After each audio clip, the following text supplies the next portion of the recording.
Vaishali, I just heard, of course, that you've done a film on surrogacy, which is interesting because, of course, that's been in the news with Shah Rukh Khan's baby surrogacy. Why did you choose to do that? Because it was interesting that the coverage around Shah Rukh Khan and his baby was all very celebratory and what a wonderful thing this is. And we didn't actually hear anything about the surrogate mother at all. So your film, I presume, explores their world. Yeah, my film, which I co-directed with a friend, is a feature-length 97-minute film, which really in-depth kind of explores the phenomenon of surrogacy, but it does it through a verite-style, fly-on-the-wall kind of a filmmaking where I follow a couple from Texas on their journey to Bombay to hire a woman to have babies for them. And the idea was to take a very non-judgmental, open-ended approach to watching the process develop. So it wasn't about condemning or condoning the issue, but rather it was to understand when many parties that are involved in the process of surrogacy jump into this transaction, what materializes along the process.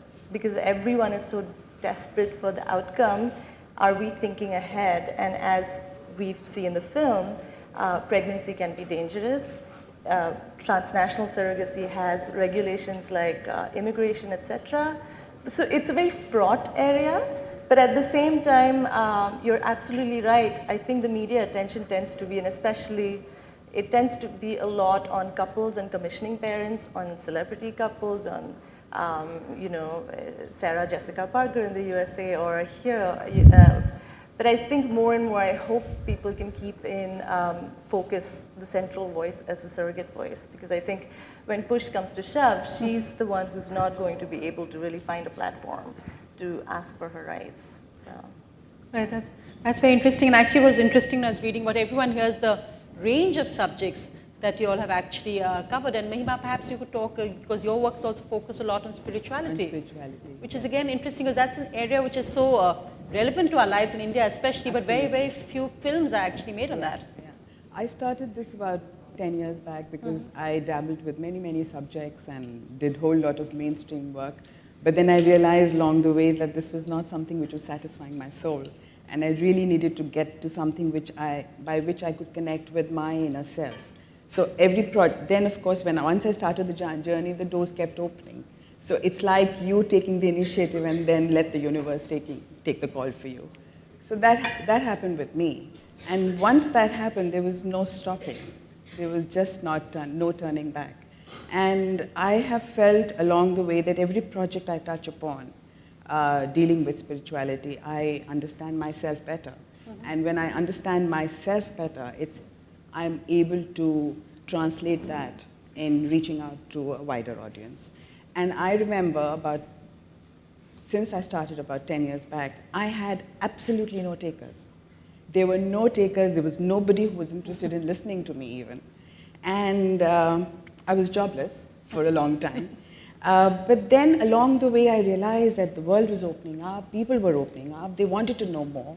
And today, I see they are just hungry. They're hungry for knowing more about the spirit within, the journey of self-exploration, understanding the unknown world, and it makes me happy. I know. It's interesting. From a different perspective, as a Polish filmmaker, when you look, we talked just now about the commonalities filmmakers have across the world, but really when you look at the kind of stories you want to tell, do you find yourself attracted to issues that are around you in your country, specific to your country, or do you look at telling a story also which is unknown to you? Because again, many of our young leaders will be looking at different issues. What do you look at to tell, how does a story attract you? Well, I think Andrew perfectly pointed out that there has to be something which you care. You really have to care. You know, you are going to spend a lot of time, a lot of energy, probably your own resources. Probably you are going to put your money to it, or your parents, or whoever is, your friend. So in that way, you are not going to take, some risk of doing something which is meaningless. And that is natural. That's why we do it, because we feel very, very strongly about those subjects. Sometimes maybe they They may sound silly to others, but this is our risk we are taking. But we have to really sort of, that's why we have to be really a little bit crazy too. So that's All like filmmakers all have to be. filmmakers. We need that. So very sorry for that. But yeah, there has to be some, sparkle to the process. Which are the films that have touched you the most, which you have done, or you can't choose, or which are some of the films that you have Yes, done, which you yes, have yes. cared very strongly about, passionately about? Oh yes, the film, actually it was my first film in India. It was about the Bishnois, the environmentalist, the eldest environmentalist in India. And really I was speechless looking at those people, because that genuinity, the truthfulness of the style of life they still continue for 500 years, actually, it was visible on the faces. And it was, of course, visible, through the camera. It was just visible on the screen. And that is the beauty. If you shoot or if you bring something to the screen which is real, which has its own strong quality, and which is, the quality is not just that, sort of intellectual quality. It must be that pure, from the heart. It shows. You can't lie. This is just visible. And this is the beauty, and probably this is that winning, formula, yeah. But of course you cannot plan things, because you are going to meet real people. Some of them are, confused. Some of them, sometimes the time is not right. Exactly, the timing is so crucial. So it's all kind of a big pot of circumstances, but that's a beauty, and we grow along, and that makes our job interesting. Even it's not, you can say it's difficult, it's not profitable. I would discourage everybody now. They're all going to be running out of the room now. Don't keep the competition. You have, keep the competition. No, I would say do the films, but have something, alternative also on the other hand, because it is so competitive world nowadays. As one young lady said, nowadays anybody can make a film, and this is really the feeling among the people. One just take anything it shoots nowadays. Cell phones make HD clips.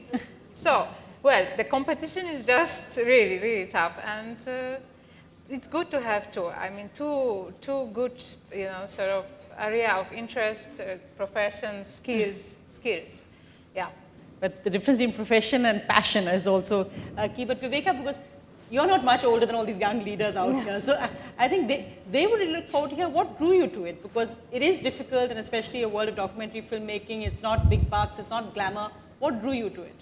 I think, like everyone's mentioned before, I think it's a passion for what subject you want to cover, and of course you could do a lot of things for money, because there's a whole thing of commercial films and a film that you're passionate about. But I think that there has to be a balance between both, because even if you're doing something for money, for instance, you have to know, like was mentioned before, what it is that's drawing you to that particular project, and then really put yourself into it. So I think what makes me really passionate about the subjects that I do is I do the research behind it, and then see how I can put the story across that would, and then of course the audience that is viewing it, there has to be that connect, and I have to know that what I'm making will connect to someone in some particular way, and it has to show through those films, So I think that's the exciting thing, how to put, I mean, like everyone was mentioning, there's so many different ways that there's so many mediums that you can put into filmmaking these days, And that's why it's exciting.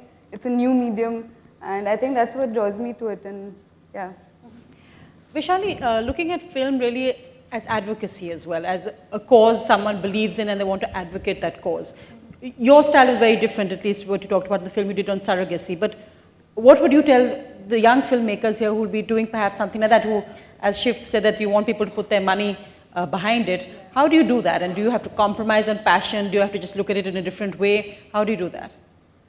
Well, first, I think the first thing I would say is, and this is something I think in this, you can't just take a commission job and deliver the goods. You have to be passionate, or at least you have to understand whatever issue you're working on and think about it for a while. Just don't come to the workshop and then expect in the 2 days to come up with a magic bullet. It's something you have to live with for a while and keep pushing the boundaries of the issue within yourself till you're satisfied. And I'm a little bit of a, I never think of myself as a perfectionist, but I think I'm very dogged about my films. I'm never satisfied, and it's, and I think that's a good, think about what you're making over and over again, show it to some friends, give yourself some perspective if you can, or at least think about the issue for a while. But I would say, and I do commission projects for NGOs, I would say that story always leads action. So keep the action aside, don't approach it backwards, but think about a story first, think about a compelling story. Anything that first and foremost makes you move emotionally, anything that makes you feel compelled, you will then be able to convince somebody else. But if you're not convinced, how can you possibly convince someone else? So I think, and the convincing also has to be, because sometimes filmmaking can be a little, it can be a shallow process, but you have to dig deeper. And the way I do it through my process is to get to know people. I love character-based films, and I love films where, and I think filmmaking can mean so many different ways. You can make a commentary, it can be about yourself with your own voice. I usually, so far I've taken the approach where I follow another character and give them the platform to, and then stick with them, whether it's for 2 days or 2 years, and try to understand as intimately as possible within that time frame, what is it like to be them? And if I can understand what's it like to be in that person's shoes, even for a little moment of time, then I feel like I've achieved something, So I don't know if that helps. No. Then that comes across, I think, straight to the viewer, because you connect with your character, then the character you connects with others. Yeah. When you talk about spirituality and how you've seen this rise in interest in it suddenly, and we've been talking also about leadership and the need for spirituality, for ethics, for some kind of moral compass as well. Yeah. In your films, how do when you look at explore spirituality as a theme, how do you look at it in the contemporary world? See, it's all about understanding yourself. Now, when you are strong within you and you feel complete, you are able to offer that to the outside world. And I think spirituality is all about the spirit within. So spirituality in turn leads to a stronger person, a person who is willing to give, willing to receive from the universe, and also be able to offer oneself completely as a whole to the world. And that's what leadership is all about. And spirituality is not something of the ancient world which doesn't connect with the modern times. So when you are a stronger human being within and you have explored yourself, the self, perfectly well, you are able to offer that outside. And then your work is expression, is a self-expression. So it can be any form of self-expression. It can be films, writing, painting, sculpture, any form of expression, creative expression, is extending yourself to the outside. That's what I felt.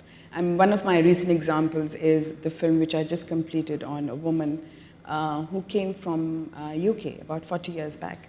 And she was seeking answers because she was raised as a Catholic, and she had these questions as to if Jesus loves us, then why should we be sinned? Why should we be called that we have sinned? So she wanted answers, and she left London, and she came to India looking for answers, and she went to the mountains, to Himalayas, and settled there, and since 40 years, she hasn't gone back.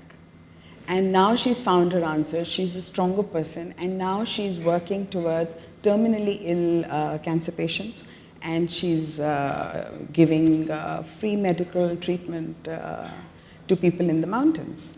So it's like when she had built herself strong enough in 40 years, she's able to give herself unconditionally to people outside. And that's what spirituality and leadership is all about. Like Mr. Khemka said, altruism. It's like selfless giving, So Viveka, you're doing a film on yoga as well. I'm just working on one, yes, with Mr. Raja Chaudhary here. What do you learn about yourself? What does a filmmaker learn about themselves in the process of making a film? I think, like was mentioned right now, that it's first of all, yoga is something that's an ancient form, but the fact that it's being taken up by so many people around the world, there's a reason why that's happening, because there's so much of a fast-paced living that we do nowadays, that there's a certain need to sort of step back. And I think even in anything that you do, even as a filmmaker, it's important for me, like, there's always this competition, there's something, you're in a hurry to put things across, to put ideas across. So I think what this project especially did is it sort of helped me see how, I mean, yoga, how it does that, how people take up something like yoga and they step back from their lives and see what it is that they are doing, why they're doing it, you know, sort of getting back to a certain inner strength, which is very important for, I think, most young people, old people, everyone nowadays, you know, because you're on a constant race to sort of finish things. So I think that's what I'm seeing in this particular project, and I mean in general as well, you know. And that's what I'm learning in this project. Yeah. Does every film need to have a message? I think that was a question raised as well. But do you look in your films that you make, does every film need to have a message? I don't look at all at that. This is like a side effect. It has a message, good. It doesn't. Everybody always gets something. And you know, the thing is that I frankly believe in a bit of, you know, subtle, hidden preaching through the documentary. It is not that you have to be, you know, 100% objective. It's not possible. It's just not possible. Obviously, we have to manipulate. We have to take side. We have to. Otherwise, we can't do the film. So then, it is we are expressing the view of particular point of view. So obviously, then we have to justify that point of view. We sort of confront it, conflicted, whatever. So there is always, it is like educational tool. The documentary especially is an educational tool. I am very lucky. I am from Poland. We had a lot of super great documentaries. I was growing up, and I was very often, you know, lying down sick at home when there was a school time. And I watched, that time there was this educational television, and I watched so many documentaries about so many things. I think maybe I learned much more than in the school. But probably from that, also that conviction, you know, has arisen that yes, we should talk, we should, you know, we should be informative too. There is no harm of being informative. It is, you know, of course, everybody wants to be an artist, win the first award in the film festivals and all. This may also happen, it's also a side effect.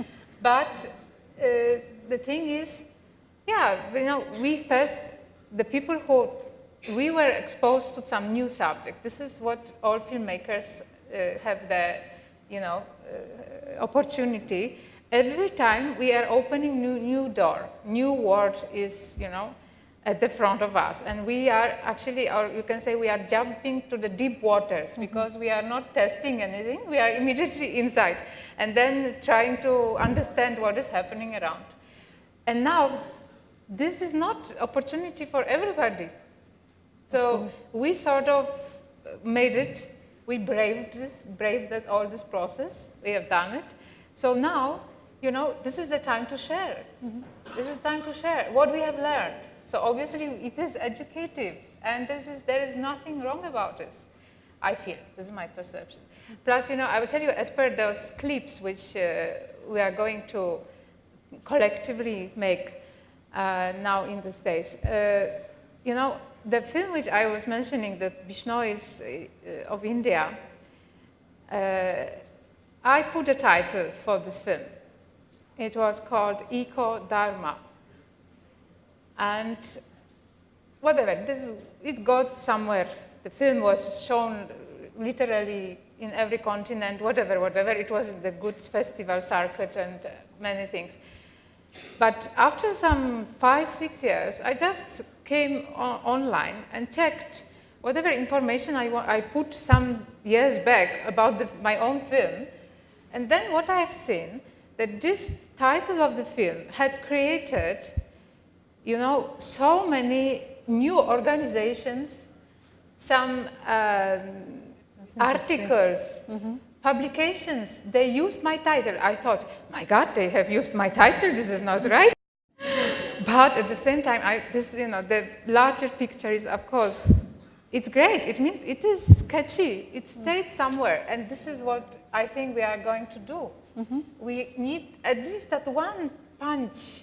Let it stay somewhere, you know. And you can't even know that, you know, after a month or 2 months, how many clicks it got. It doesn't matter. It, you know, ultimately it stays. It should leave an imprint somewhere. So absolutely, and you need more time to evaluate actually, or to look, you know, what kind of a impact had been done.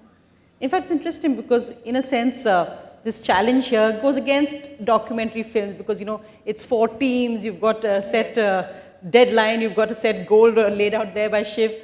What would you tell these young filmmakers? Because it's a different world really, and I'm sure they're all tense and say, okay, now we have to face up to this challenge. What would you tell them? I would just say, think about it. There are 24-hour film festivals out there. That's what I thought before coming here. I'm like, it's 3 days and not even full days of filmmaking, like 2 to 3 hours or a few hours. And then I thought, Vaishali, don't sweat it. Like, there are films out there. You know, there are literally competitions out there where you have to make a film from script to shoot to finish in a day. So nothing's impossible. It'd be fun, just be open-minded.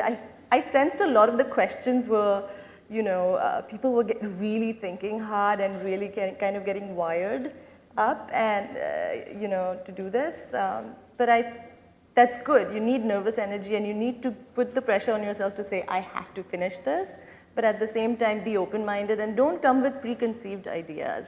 I think the best favor you can do yourself is to not close any doors, but have conversations with us. We're around, you know, yeah, just talk let's get it out. together.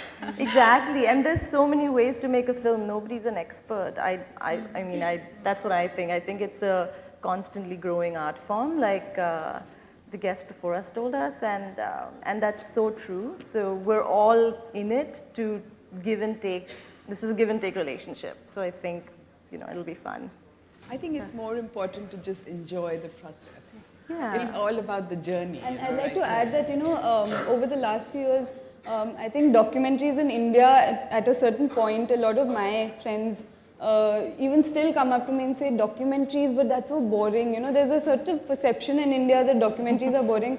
But I'd like to say that if you look around in the internet, you look around on television now, finally, it's opening up in so many ways. There's nothing known as just a documentary or just fiction or just, you know, there's a question before this. I think all these fields are sort of coming together where you have graphics, you have, you know, so many different fields coming together. So I think to just say documentaries and boring, so I think it's like open up your minds. You can put together so many different things together and bring up something very interesting in a short period of time, like you said. Yeah, So I think and try to listen to each other. Yeah. And the one good thing is there are no rules. I mean, the only There are no formula rules. is there's no Absolutely. formula. So There's no formula. So I think that Absolutely. young people should listen to that. You can just do whatever you want. So that's completely different from. The whole idea is to just enjoy the process. Be in the flow and just enjoy the process, because that's the whole idea. And coming to technicalities, I think that takes a second step, because the first step is actually storytelling. How do you want to tell your story? And just even if it is in a simple way, if it catches the heart, that's it. You know, if it reaches out to the other person, that's it.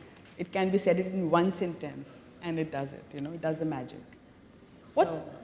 No, of course, I understand. What's interesting even that the choice of films, that using media as films as a means of communication. I mean, that's something which is relatively new when you're looking at leadership, but it's now given, or it's essential, you think. Why do you think they fit? I think actually this is very timely and very exciting for the foundation to do this, and I was so thrilled.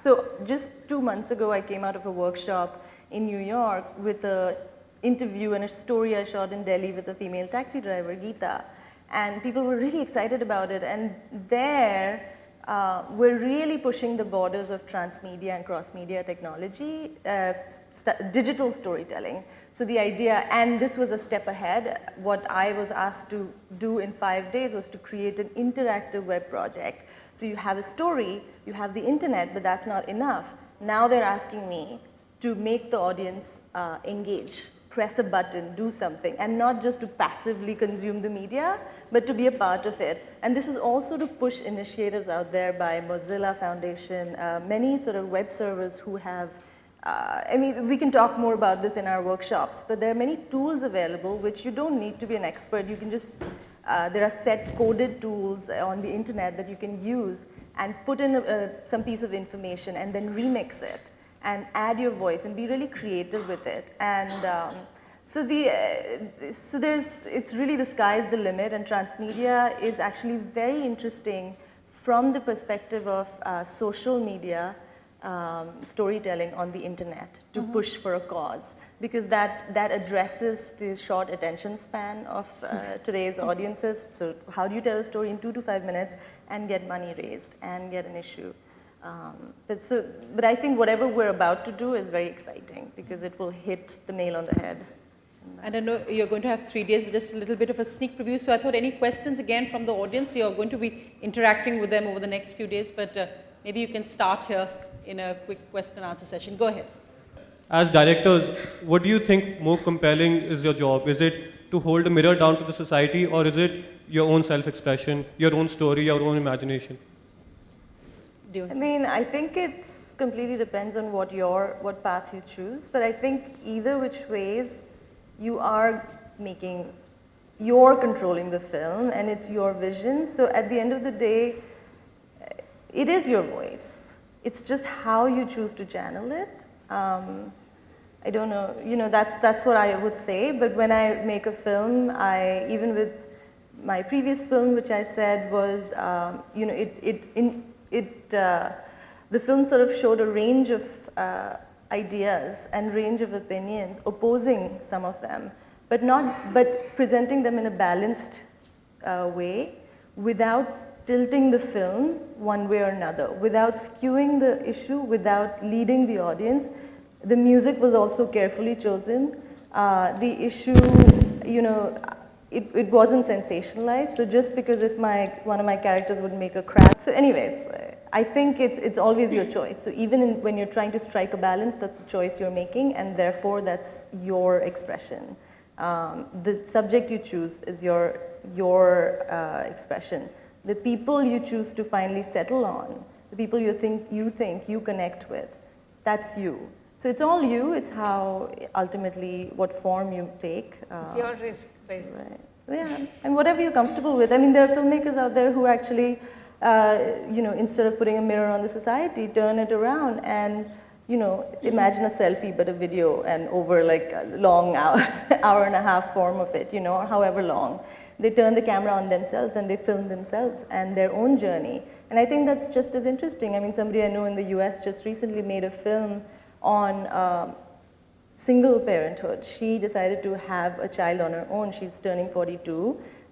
She doesn't have a partner. She's getting worried that her window is closing to be a biological mother, and she decides to ask her friend to donate sperm, and she decides to go ahead and have her own baby. And she turns the camera on herself and her process, including talking to her immediate family and discussing this step with them, and her family react in various ways. I mean, they're shocked and they say, how could you do this? You shouldn't do this as a single parent. You won't be able to support your child. So there's many, and in the process, what you're sort of, what you're revealing are stereotypes, and the filmmaker's challenging those stereotypes. So in that instance, she turned the camera on herself.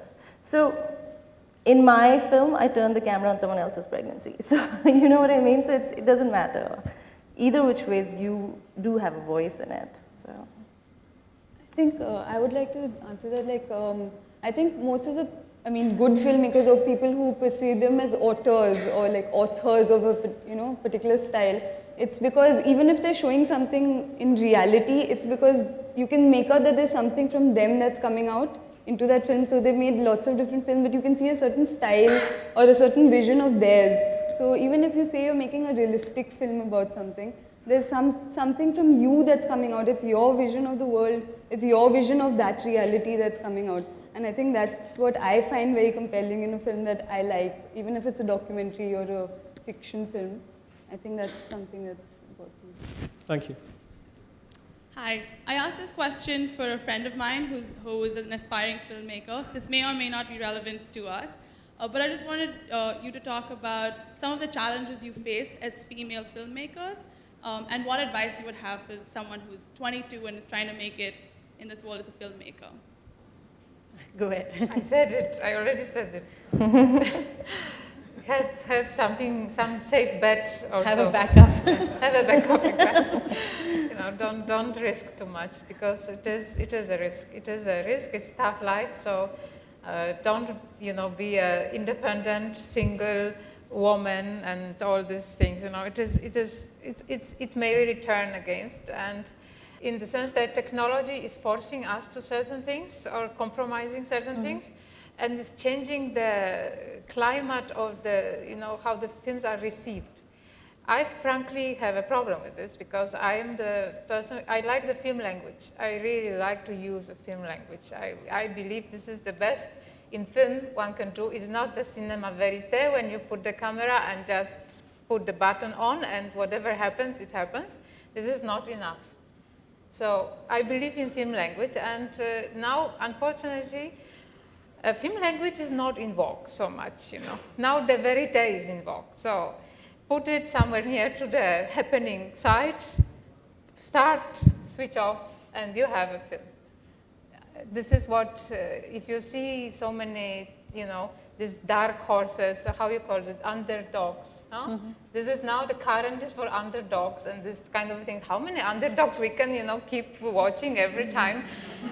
Are we underdogs too? No. So I think it will die anyway. So it's good for the young aspirants that something new will come up. But it will be challenging all the time. The younger people come, then without the skill, and this is a problem of skill. This is what Andrew was telling. You need the skillful people around you. Don't do everything yourself, or at least try. Try not to do everything yourself. Take the professional. Take people who really know how to handle the equipment. They are no toys. But nowadays, everything is easy and small and lightweight, basically. So here is the challenge. One should invite, people to work together, or hire the people, give the employment, pay to the people. It's very pleasant. Believe me, it's very pleasant. So this is something which, it's also not in favor nowadays. The budgets are shrinking, and isn't it? So it's like we have to find that compromise somewhere. Yeah. So mainly, if you are able to take the money, like you will compromise your salary to the, some better camera or better lens or a cinematographer. So it's like that. It keeps happening. Very rarely we are getting nice project with the nice budget when we can just go on and do the work. That's a luxury. It's a rare luxury. It's an absolute luxury. But here I'd like to share one experience about the challenges you spoke. What do we face? A few years back, I had to shoot a small documentary in Tawang, which is in Arunachal Pradesh. And of course, with small budgets which you work on and a very, very small team, I hired a cameraman from Itanagar because I couldn't afford a cameraman out of Delhi. So I went all the way to Tawang, and we were faced with a terrible, terrible weather condition. We had a blizzard, and we were stuck in the snow in Sela Pass. And little did I know, when I came back to the circuit house, I found a letter by my bedside, and my cameraman had run away. He just wrote me a letter and saying, I'm going, I can't handle the weather. He ran away, so all of the rest of the days, I had to do things myself. I'm not such a good camera person. I managed to do it, and I was all alone in a place like Tawang. I didn't know the people. I didn't know the language. It was awful. But the fact is that these are the challenges. One, you're a woman. Two, you're traveling in the interiors of the country. Three, you have very small budgets you can't afford. Big crew, starting from making tea to the chaiwala to the production to the driver to the camera person, everything you're doing yourself. So, along the way, when of course you can afford bigger budgets, as you said, which is very, very rare, you can afford a larger team, and then you have the luxury of working in comfort, but not very, very often. I think just one aspect, because I end up commissioning a lot of documentaries for our channel or just seeing them. And what I've seen is, one, stay away from trends. Because if suddenly people are talking about farmer suicides, we'll suddenly get about 10 documentaries on farmer suicides pitched to us, and that just never works. And I think what we're talking about is excellence. I think you aim for excellence, whether you're literally just the person who's putting the captions on or doing the subtitles or the credits. If your product, your film is excellent, it will stand out. It just stay away from trends, stay away from what's fashionable, and aim for excellence, I think, is the best advice. Forget filmmakers. I'd give to any young person who wants to get a job. But go ahead. So as filmmakers, and especially as documentaries filmmakers, do you believe you're marketing your product? Do you believe you're selling something? And my second question is, do you actually believe that there's a trade-off between being true to your art and actually earning a living?